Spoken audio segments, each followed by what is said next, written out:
Hey guys, and welcome back to my channel. So it's been a hot minute since I made a video, and I recently got inspired by this movie Love and Monsters starring everybody's favorite Dylan O'Brien, and I thought I would make a video on it.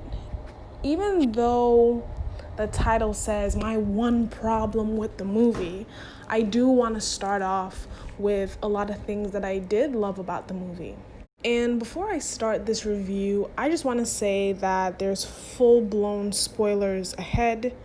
And if you have watched the trailer for the movie like I did before making this video, the movie is practically wrapped up in the trailer. They don't really leave a lot to the imagination.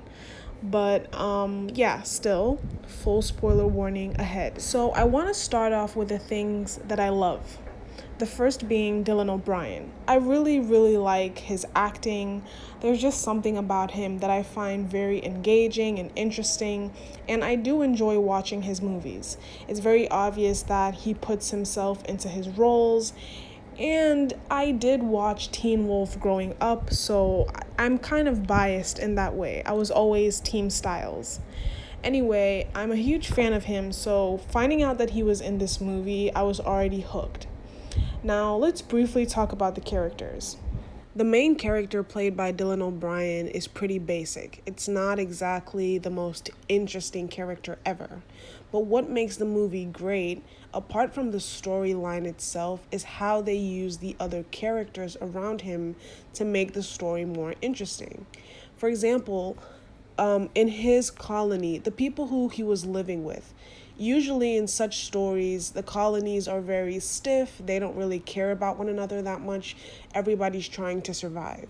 And when the movie started and, Dylan made it seem as though, okay, people are just hooking up, it almost made you feel as though, okay, they don't really care about each other like that. So it was nice that when he left, they cared and they were hugging him and they were sad that he was going. They didn't just, not care. And it was also a really nice touch when Dylan reached his destination and he looked at the back of the map and everyone had written things on it for him. It's kind of reminiscent of when you finish high school or college and you get all your friends and all the people around you or classmates to sign the back of your t-shirt or the back of your yearbook or notebook. That was really nice. It was a nice touch. So it made you feel invested in these characters who probably only got less than 10 minutes of actual screen time. Now let's move on to the dog. That dog can act. I thought the dog was a nice touch because once I realized that he's leaving the colony or the bunker alone, there's no way he's gonna have a solo journey. And like I said, I didn't watch the trailer, so I didn't know there was going to be a dog. So it was really nice to see Boy be part of the story and how helpful he was and how emotional that dog was. And it also reminded the audience and people watching in general that when bad situations like war or the end of the world, it really does affect everyone, even animals. Animals feel just as much as people do. The next set of characters would have to be the old man and the young girl.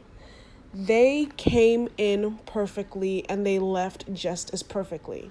I am so glad they did not stay the entire movie. I am so glad they didn't decide to follow him.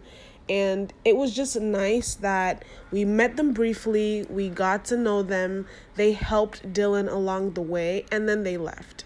Because it would have made no sense if Dylan was able to survive on his own.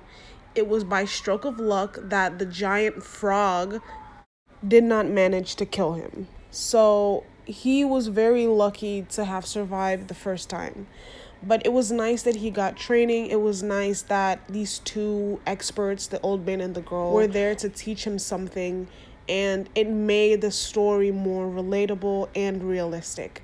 I hate watching movies where it feels as though the characters just suddenly can do stuff and we don't know how they can do it. It's not realistic and it's dumb to me. So it was a really nice touch that they added them in and they were able to pick them out.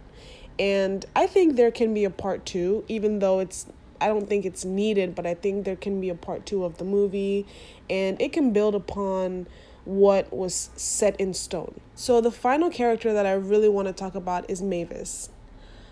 I just have to say that scene with Mavis in the abandoned house with the jellyfish really got me tearing up. I really did bawl like a baby because, I mean, it was just such a nice touch. They didn't have to do that. I thought at the beginning of the story that Mavis was just an insignificant character. We were not going to hear any more about her. But to have this robot stand in place of his mother and represent his parents and the life that he lost, to have this robot create that moment with the music, with the picture.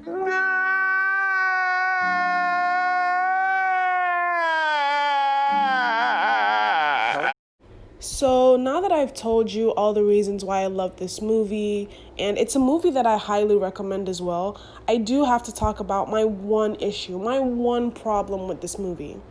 At the beginning of the movie, Dylan O'Brien gives this explanation as to what really caused the end of the world. And he shows that guns were not strong enough, ammunition tanks were not strong enough to destroy the animals because the mutation was just, I guess, too much.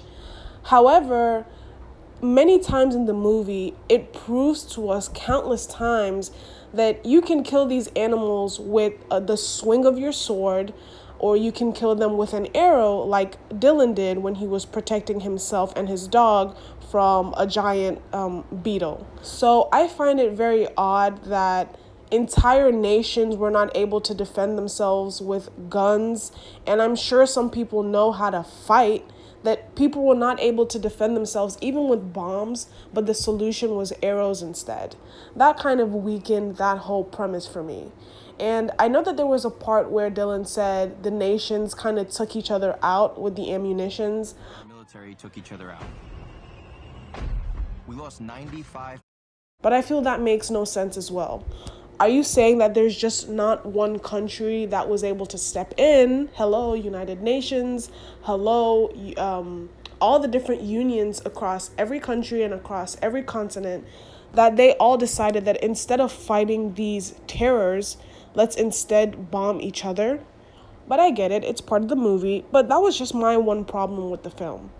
If Dylan O'Brien is supposed to be this weak character who is learning all by himself and all that he needs to do to survive is to shoot a bunch of arrows, apparently it takes one to kill a giant monster, then I don't see why more people are not on the surface taking over and, being in charge. I was also hoping to see more animals like giant mutated crocodiles and sharks walking on land and just a whole bunch of different animals, because I feel like the animals that we got, like a frog, a giant snail, the crab, yeah, okay, but what about the other animals?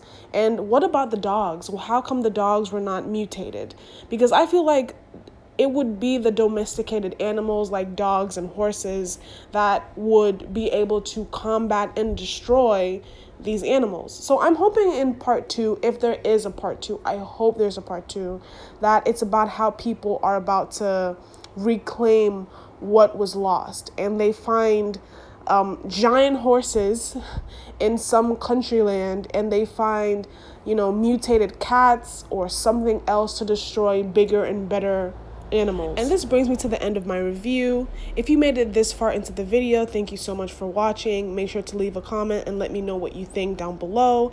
Like this video, subscribe, and hopefully I'll catch you in my next video.